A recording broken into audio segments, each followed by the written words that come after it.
박사님 안녕하세요. 예, 안녕하세요, 원석 씨. 아니 근데 박사님, 네네네. 오늘 우리 농가에서 만나기로 했는데 네. 아니 건물이 완전 카페인데 박사님 오늘 잘못 오신 거 아니에요? 아닙니다. 오늘 이곳이 농블레스 첫 촬영지 맞습니다. 따라오시죠. 농블레스가 뭐야?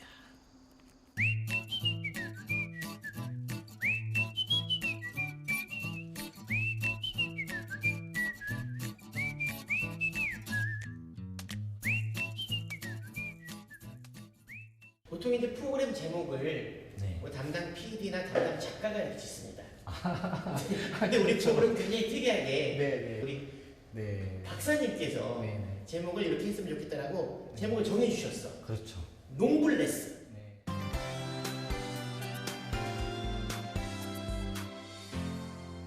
농업농촌 플러스 노블레스의 합성어입니다. 그래서 농업농촌에 계시는 귀족, 명품, 이런 가치관, 신념 이런 분들을 만나 뵙고 이런 분들을 발굴을 해서 제가 이제 가져가고 싶은 부분들은 분명히 성공에 대한 부분들도 있지만 실패를 하거나 너무 어려웠던 부분들을 어떻게 해결해냈는지에 대한 프로그램을 조금 다뤘으면 하는 게 생각이었고, 그래서 제가 농업농촌의 노블레스, 그래서 농블레스라고 제가 이름을 지었습니다.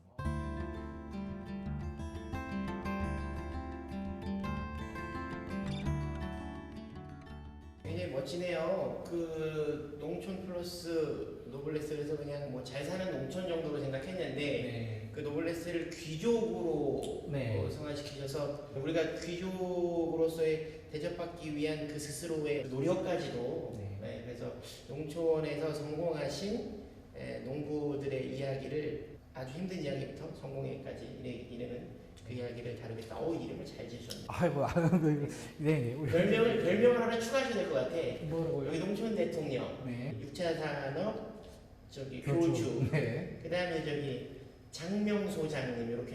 네, 알겠습니다. 한번 생각을 해보도록 하겠습니다. 6차 산업에 대한 얘기 좀 더 해볼게요.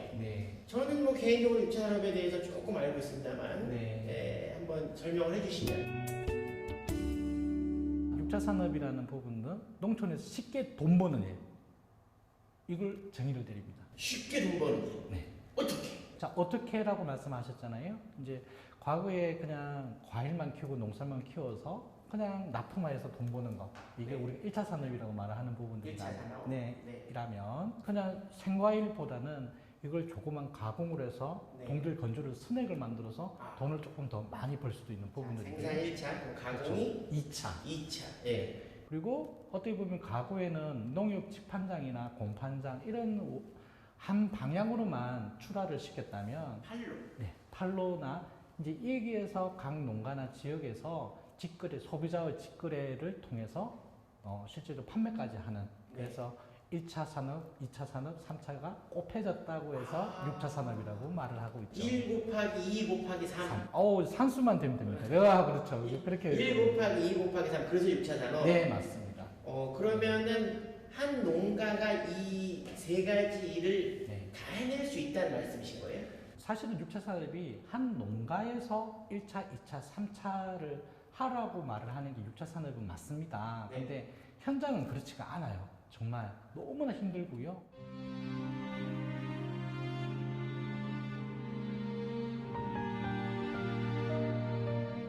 농촌의 가장 큰 문제가 뭔 것 같아요, 원석 씨?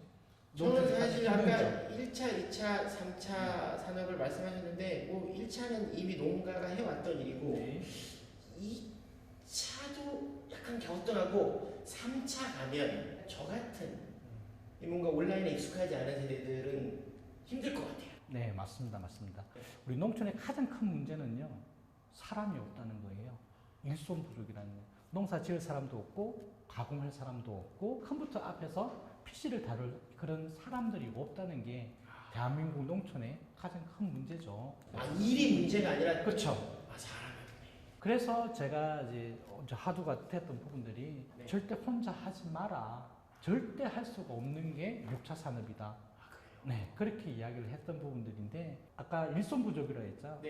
내 농가가 잘할 수 있는 건 만약 생산이라면 실제적으로 기농 기촌을 해서 할 게 없어요. 하지만 뭐 프레스를 한다든지 단순 가공을 하실 수가 있어요. 그럼 그 부분을 2차로 하는 거고, 3차 산업 같은 경우에는 귀농귀촌 하시기 전에 글을 쓰셨다 또는 스토어팜을 하셨다 이런 분들을 같이 함께해서 가져가는 것들이 실제적으로 6차 산업의 핵심이죠.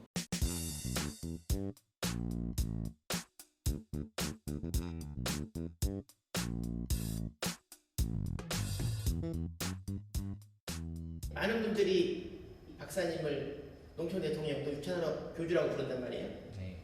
그런 데는 분명히 이유가 있을 것 같아요. 네. 어떤 역할을 하셨길래? 제가 대한민국에서 처음으로 6차 산업 전문 교육 컨설팅 법인이라는 부분들을 가지고 있는 것도 있습니다. 우리가 대한민국에 계시는 다른 농부님들한테 줬던 파급 역량은요. 아까 1차, 2차, 3차에 대한 부분을 이야기를 하고 있지만 실제적으로 현장에서는 그래서 어떻게 해야 돼? 라고 이야기를 한다면 제가 추구하는 부분들은요. 한국형 6차 산업화라는 책을 한 권 썼었어요.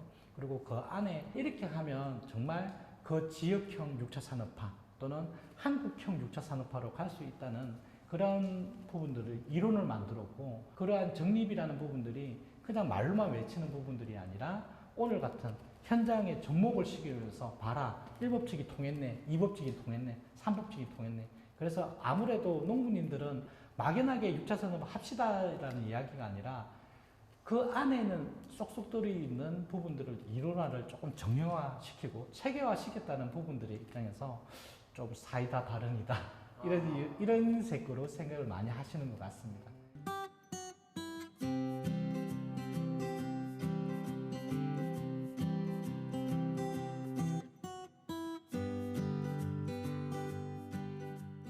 저는 이 시점에 하나 궁금한 게 있습니다. 6차 산업의 교주님은 이 1차, 2차, 3차 산업의 어떤 부분, 뭐를 전공하신 거예요? 왜 교주라고 부르시는지? 그래요. 저는 원래 농촌 출신입니다. 경남 하동군이라는 곳에서 태어나서 지금 현재 본가도 하동이에요. 사실은 6차 산업이라는 단어가 신조어로 나오기 전부터 뼛속까지 촌놈이라서 농촌에 대한 부분들이 항상 잘 살았으면 좋겠고 여태까지 삶을 하면서도 이렇게 갈 수 있는 부분들을 항상 고심을 해왔던 부분들이고요. 그러다가 농업학을 전공하신 거예요? 아니죠. 저는 아니에요? 네, 아니에요. 저는 원래 베이스는 오히려 3차 산업에서 시작을 했습니다. 호텔 경영학과 외식 산업화를 전공을 했고요. 그리고 박사는 식품학 박사를 했습니다. 2차, 3차.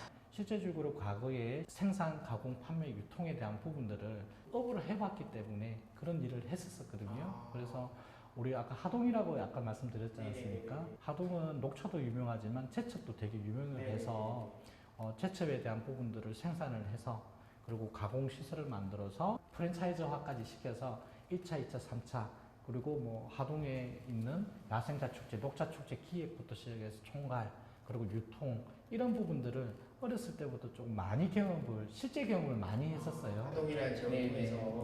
어쨌든 이제 박사님께서는 저는 농업학 박사님인 줄 알았어요. 농촌 대통령이라고 해서 농촌에 대한 애정이 너무 크셔서 농업학 박사님들 했더니 사실 이제 가공에 대한 공부를 굉장히 많이 하셨군요. 공부를 많이 한 건 아니고요. 그냥 열심히 하다 보니까 학위가 박사가 되어버리네요. 박사님께서 이렇게 좀 겸손한. 아닙니다.